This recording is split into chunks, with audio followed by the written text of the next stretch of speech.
Hello friend, welcome to my channel my online diary. তোমার সবাই কেমন আছে? আশা করছি খুব ভালো আছো। আমিও খুব ভালো আছি। আবার একটা নতুন ব্লগে তোমার সবাইকে অনেক অনেক ওয়েলকাম জানাই। সকালে সকালে গুড মর্নিং। আর আমার ঝাড় দেওয়া হয়েছে, বিছানা ওঠা হয়ে গেছে, আর বাবু গেছে স্কুলে। মানে বাবুর আজকে স্কুলে ক্লাস নেই, টিচার মিটিং আছে, তো তার জন্যই গেছে, শোনা গেছে। তো সকাল সকালে, সকালে না কালকে বলছিল কি, তো সোনা বলছিল বাবুকে কি তোর মাকে নিয়ে যা। আমি সকালে অ্যাটেন্ড করি না, করার দরকার, মা খুব যাওয়া দরকার, কিন্তু সোনা যখন আছে তখন সোনাই যায়। আমি ঘর মানে ঘরটা সামালি, আর বাবু পড়াশোনা করে সেটা একটু দেখি। আর বাইরের দিকটা ও দেখছে, ও দেখুক, বাইরের দিকটা আমার দেখার দরকার নেই। তো যাই হোক, ও গেছে এখন স্কুলে। তো এই গেছে, এখনই গেল, তার জন্য একটু দেরি আমার কাজে। নাহলে স্কুল গেলে তো খুব তাড়াতাড়ি স্কুল যায়, আর আমার কাজটা স্টার্ট হয় সকাল থেকেই। তো আজকে একটু দেরি হলো কাজ স্টার্ট করতে। তো গেল, আর ওই আধা ঘন্টার মধ্যেই চলে আসবে। এখন আমার হচ্ছে চা, চা খাইনি, চা খাবো। কালকে গেছিলাম বিকালে প্রদীপ দেখাতে, কাপড়গুলো এখনও গুছানো হয়নি, সব ফেলা আছে। তো এখন চা হতে হতে তা করতে এগুলো গুছাই। যা করতে জল আসবে, মানে কালকেও ভালোভাবে জলটা চলেনি। আর মানে জল চলছে তো লাইন নেই, লাইন থাকছে তো জল নেই। এখন যদি জল আসে তাহলে ভালো হবে ঘরগুলো পরিষ্কার করতে, ওইদিকে ধুতে, ওইদিকে ধোয়া হয়নি। তো তার জন্য এখনও কিছুই কাজ স্টার্ট হয়নি, শুধুমাত্র ওই ঘর ঝাড় দিয়ে হয়েছে, বিছানা তোলা হয়েছে, তাছাড়া আর কিছুই হয়নি। আর এত বিচ্ছিরি দিন এলো, মানে বেলা অনেক বড় পাবো, কিন্তু ওই যে কাজ করার ইচ্ছাই থাকবে না এত বড় বেলাতে। কেন, শরীরেই চলছে না, আলস আলস লাগছে। আর 8টা বাজতে না বাজতে এত বেশি রোদ। রোদ তো কখন উঠে গেছে, 8টা ওঠেনি, 8টাতে ওঠেনি, রোদ কখন উঠে গেছে, কিন্তু 8টা থেকে যে গরম হাওয়া চলছে, লু চলছে। এবারে যে বাইরে কাজ করে মানে ওদেরই বেশি কষ্ট, আমরা তো নাহলে ঘরে অ্যাডজাস্ট করে থেকেই যাই, কিন্তু যারা বাইরে কাজ করে ওদের বেশি কষ্ট হবে। এই যে বাবু এখন গেল স্কুলে, তো আমারই খারাপ লাগছে। আজকে তো বাইকে গেল, আজকে ওই যে মিটিং, প্যারেন্টস মিটিং, তো তার জন্য আজকে বাস আসবে না, বাইকে গিয়েছে। তো ওটাই ভাবছিলাম, এত বেশি গরম হওয়া চলছে, আজকে এটাই ভাবাই গেল। তো গাইস, এদিকে আমার স্নান হয়ে গেছে, স্নান করার পর রান্না করতে চলে এসেছি। তো আমি ডালটা সিদ্ধ করে রেখেছিলাম আগে থেকেই, আর আগে থেকে আজকে চিন্তা করে রেখেছি কি রান্না করব, কেন আগে থেকে চিন্তা করে রাখলে অনেক তাড়াতাড়ি রান্নাটা হয়ে যায়। তো আজকেই করছি আমি সজনে ডাঁটার চচ্চড়ি। দেখো, এই দেখো সজনে ডাঁটা। তো আর একটা অনেক ঝামেলার রান্না করব, মানে খেতে তো ভালো লাগে কিন্তু অনেক ঝামেলা লাগে এগুলো করতে। তো সোনার জন্য, সোনার প্রিয়, সোনার খেতে ভালো লাগে, তাই জন্য সোনার জন্যই করা। তো এদিকে আমি ডাঁটাগুলো কেটে পরে আর সিদ্ধ হতে দিয়ে দেবো, তারপরেই কলা ফুলটা বাছবো। আর কলা ফুলটা 2 দিন হয়ে গেছে আনা, আমারই ভুল। আমি মানে কলা ফুলটা ছাড়াতেই ভুলে গিয়েছিলাম, মাথা থেকে একদম বার হয়ে গিয়েছিলো কি কলা ফুল আছে বলে। আর যত বড় বেলা হচ্ছে তত মনে হচ্ছে আমার কাজটাও বেড়ে যাচ্ছে। এত বড় বেলা তো আমি আর কাজে আর সামাল দিতে পারছি না, কিন্তু কি করব, ওরকম করেই চলে যাচ্ছে। কোনোদিন খুব তাড়াহুড়া হয়ে যায় কাজের, যেদিন একটু ঢিলা করে দিই সকাল দিকটা। তো নুন হলুদ দিয়ে সিদ্ধ হতে দেবো। তার এই দেখো সজনে ডাঁটা, আর সজনে ডাঁটা খেতে আমাদের ঘরে সবাই পছন্দ করে, সবাইকারই ভালো লাগে। তো এটা চচ্চড়ি করবো। আর কিছুদিন খেতে পারবো, কেন ঢাকে কাঠি পুড়ে যাওয়ার পরে সজনে ডাঁটা আর খাই না। তো ওই যতদিন খেতে মানে পারবো, মানে যতদিন খাওয়া যাবে ততদিন খাবো আমরা। তো যাই হোক, সজনে ডাঁটাটা এইটা মশলার করে নেবো, কেন কারেন্ট যদি চলে যায় তাহলে তো বাস সিলে পিছতে হবে। আর আমার যত বন্ধু আছে সবাইকে ঈদ মুবারক। আর আমার যেন অনেক কিছু বলার মানে ইচ্ছা করে, কিন্তু যে সময় আমি ভয়েস দিতে বসি সে সময় আবার সব কিছু মাথা থেকে একদম বার হয়ে যায়।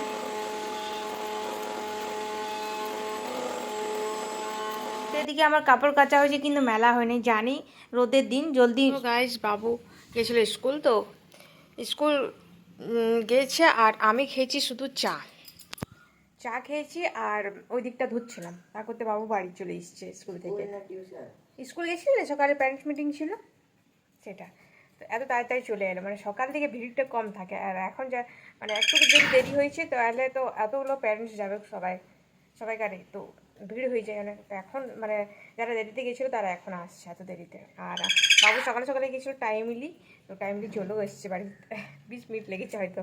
তো বাবু এখন এলো টিউশন থেকে। বাবু দেখ, সাদা সাদা কাপড় জামাগুলো আছে, মাটি লেগে যাবে, দাগ লেগে যাবে ওগুলোতে। তো বাবু এখন টিউশন থেকে এলো, আর আসা মাত্র এই দেখো গাছের পরিচর্যা করছে। এই দেখো এই ফুল গাছগুলো কাটিং করছে। হুম, ওরকম মাঝে মাঝে যদি কেটে দিস তাহলে হলো। এই বাবা দেখ ফুল ফুটেছিল বাবু, কেন কাটলি গাছটা? হ্যাঁ, ফুলটা এখন কাজে লাগতো না পূজাতে। উফ বাবারে, বাবু শুন, এত রোদে দাঁড়ায় থাকিস না, এত লু ঝলা চলছে নি।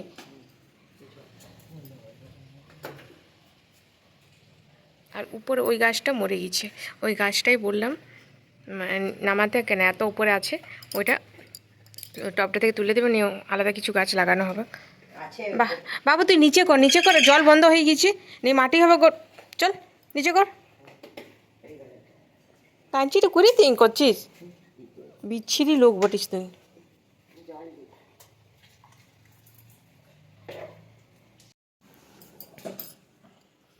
বকে আমার লাভ নেই, কেন আমার কাজে দেরি হয়ে যাবে, ও তো শুনবে না, ও যেটা ইচ্ছা হবে সেটাই করবে, অবাধ্য হয়ে গেছে একদম। রান্না প্রায় সব হয়ে গেছে, শুধুমাত্র মোচাটা হবে, তো মোজা ছাড়াতে একটু টাইম লাগে। তা আমার পায়ে ঝিনঝিনি চলে এসেছে, তার জন্য পা মেলে পরে আমি মোজা ছাড়াচ্ছি। এই পুরোনো একটা মোবাইল কভার পেয়েছে, তো মোবাইল কভারটা কালার করছে, মানে কালার বলবো ওটা পেন্টিং করছে। আর দেখো এক্সপার্টের কাজ। পেয়েছে হেড রাইট আবার।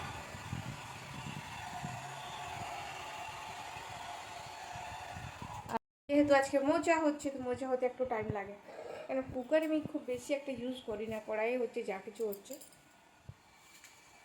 তো এই যে বাবু জিনিসগুলো রোদে না কিসে দিল, মানে কম্পোজ করবার জন্য, আর চাল থেকে সব পড়ছে। বাকি রান্না হয়ে গেছে, শুধুমাত্র মোচাটা হলেই হয়ে যাবে, মোচার তরকারি। মোচার রান্না রেডি, আর সবার শেষে একটু ঘি দিয়ে দেবো।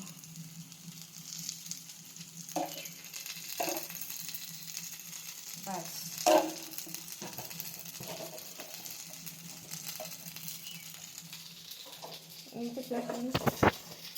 আর যারা যদি ঘি পছন্দ না করো তাহলে সর্ষের তেল উপর থেকে দিয়ে দিবে, মানে রান্নার শেষের দিকে, তাহলেই রান্না কমপ্লিট। দেখো এই মোবাইল কভারটাই বাবু করছিল, কি সুন্দর করেছে ডিজাইনটা, দেখো নিউর মতো লাগছে দেখতে। আর আমার রান্না হয়ে গেছে, তো কিছুগুলো বাসন পরিষ্কার করে রাখলাম। না ওইটা কো পেন্ট করে দেবো। গাইস এখন হয়ে গেছে বিকাল, আর দুপুরে শুয়েছিলাম, তো বিছানা এখনো ওঠা হয়নি, মানে ঢাকা নিয়েছিলাম, সেটা একটু ঠান্ডা লাগছিল, তো তার জন্য বাবু ঢাকা দিয়ে দিয়েছিল আমাকে, তো সেটাই এখনো ওঠা হয়নি। চলো বিছানা তুলে দিলাম। আর বেলায় বাসনগুলো ধুইনি, তো তার জন্য মানে শুয়েছিলাম, তো উঠে পড়েই দেখতে গেলাম কি জল এসছে কি না, আর বললাম বাসনগুলো ধুয়ে নেবো, তো জল তো এসেছিলো, তো তার জন্য আর বিছানাটা উঠা হয়েছিল না, তো বাসনগুলো ধুতে গেলাম। আর সোনা এখন চা খেয়ে চলে গেল, আর আমি এখনও চা খাইনি, কেন পেটটা ব্যথা করছে আজকে, এই জানি না কেন। আর 4:30 বাজতে না বাজতে বাবু চলে যায় খেলতে, বাবু চলে গেছে খেলতে, তো আর জল এসছে, আমি যে উঠে পড়ে দেখলাম জল এসছে, তো জল এলো, মানে আমার চৌবাচ্চা খালি আছে দেখো, আর টাঙ্কিটাও খালি আছে, মানে সকালে জল এসেছিলো, তো সে সময় মানে একবার আসছে আবার বন্ধ হয়ে যাচ্ছে, মানে মানে জলের একটু অসুবিধা হচ্ছিলো, মানে আসছিলো সে সময়। এখন জল এসছে, দেখাই জল এসছে, এখন জল সাপ্লাই দিচ্ছি, মানে বলছি আমি।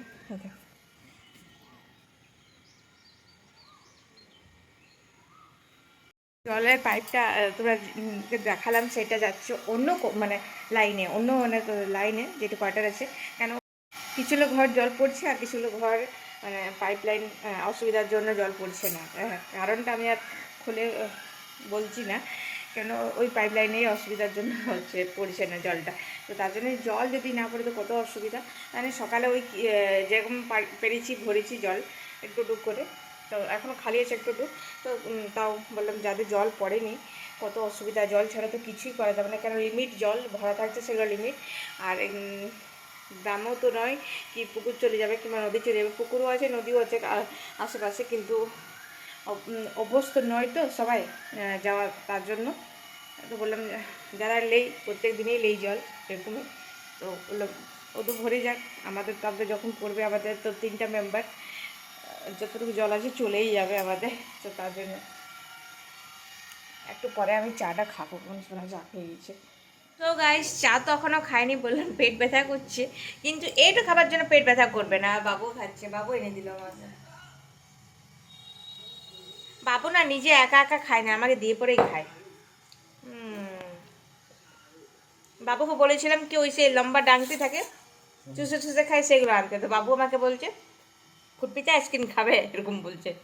যে বাবু বড় লোক তো, তাকে ভালো আইসক্রিম এনে দিয়েছে। আইসক্রিম খেয়ে পরে মুড ফ্রেশ হয়ে গেলে, একদম মুড ফ্রেশ হয়ে গেল মুডের সাথে সাথে। তো এবারে দেখাবো প্রদীপ, কেন আইসক্রিম খেতে খেতে অন্ধকার হয়ে গেল, তো প্রদীপ দেখাতে হবে। সো গাইস বাবুর হয়ে গেছে সর্দি, তো হোমমেড উপায়, এটা খেলে ওষুধপত্র কোনো জিনিসের দরকার পড়বে না। অত ঠুকছো কেন?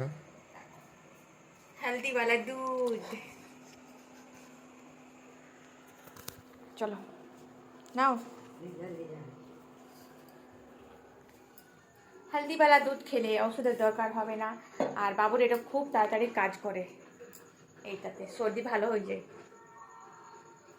সে এই মিশ্রণ ধুনা নিয়ে এসছে, ধুনা দেওয়ার জন্য। এই দেখো এগুলো, এগুলো তো সবাই জানে, বলার কিছু নেই। তো এগুলো এইভাবে আছে গোল গোল, তো এগুলোকে মেহিন করতে হবে। তো তার জন্য খুব ইজিলি উপায়, আমি কইব খুব ইজিলি উপায় না করছি তো। এই দেখো এগুলো এখানে ভরে দেবো, গুঁড়ো থাকলে ভালো হয়, মানে গুঁড়োই দেই ধুনা। এটা ভরে দিলাম, এই দেখো।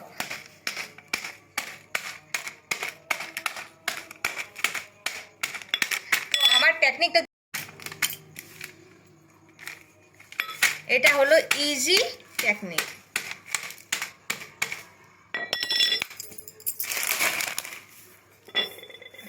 ওয়েস্টও হবে না, আর জিনিসটাও ভালো থাকবে।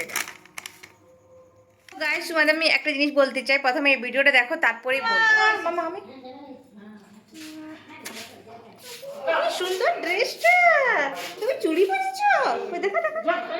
সো গাইস তোমরা এই ভিডিওটা দেখলে, এই ভিডিওতে মাম্মা যে চুড়িগুলো পরে আছে, সেই চুড়িগুলো কার বলো তো? মাম্মার নয় ওই চুড়িগুলো, ওই চুড়িগুলো হলো মাম্মার ছোটো মাসির, মানে আমার ছোটো বোনের চুড়ি। সেই ছোট্টকার চুড়ি, সেই মানে এত যত্ন করে রাখা আছে সব কিছু। তো এখন ভালো হলো, ছোটো মাসির চুড়ি আমার পুচু মা পড়ছে, আর অনেক কিছুই রাখা ছিল। এবারে আমি মানে প্রত্যেকবারে যাই, কিন্তু কখনো দেখিনি কি আছে না আছে। তো এবারে মানে আলমারিটা ভালো করে ঝাড়ঝাড়ি করলাম, মানে অনেক কিছু জিনিস ছিল, মানে আমাদের তিন বোনেরই জিনিস ছিল। আমার খুব একটা নেই, আমার মানে ওরাই যা করেছে করেছে। তো এবারে আলমারিটা পরিষ্কার করলাম, তো অনেক কিছু দেখলাম, ছোটকার অনেক কিছু রাখা আছে। তো তোমাদের কেমন লাগলো চুড়িগুলো তোমরা বলবে, কি এত ছোট্টকার চুড়ি এত যত্ন করে রাখা আছে। চুড়িগুলো তো যত্ন করে রাখা আছে, আরও অনেক জিনিসই আছে কি আমাদের ছোটকার। আর আমার বাবু এত বড় হয়ে গেছে, মানে খুব একটা বড় হয়নি, যতটা আছে এখনো, কিন্তু ছোটকার জিনিসগুলো খেলনা, এত খেলনা ছিল, সব খেলনাগুলো একটাও ঘরে নেই, মানে সব কিছু দিয়ে দেওয়া হয়েছে। মানে এইদিকে ওইদিকের বাচ্চারা যারা থাকে, মানে যাদের কাছে সেরকমভাবে খেলনা নেই, তো ওরাকে দিয়ে দেওয়া হয়েছে। আর যত মানে ভাঙা ভাঙি খেলনা সেগুলো ফেলে দেওয়া হয়েছে। তো মানে বাবুর হয়তো জোর করে 3-4টা খেলনা হবে, যেগুলো আমি ভালো করে যত্ন করে রেখেছি চিহ্ন বলে। তো আশা করছি আজকের ব্লগটা তোমার ভালো লেগেছে। ভালো লেগে থাকলে প্লিজ লাইক কমেন্ট শেয়ার, চ্যানেলটি সাবস্ক্রাইব করতে ভুলো না। তোমরা সবাই খুব ভালো থাকো, আমিও ভালো আছি। আজকের জন্য টাটা।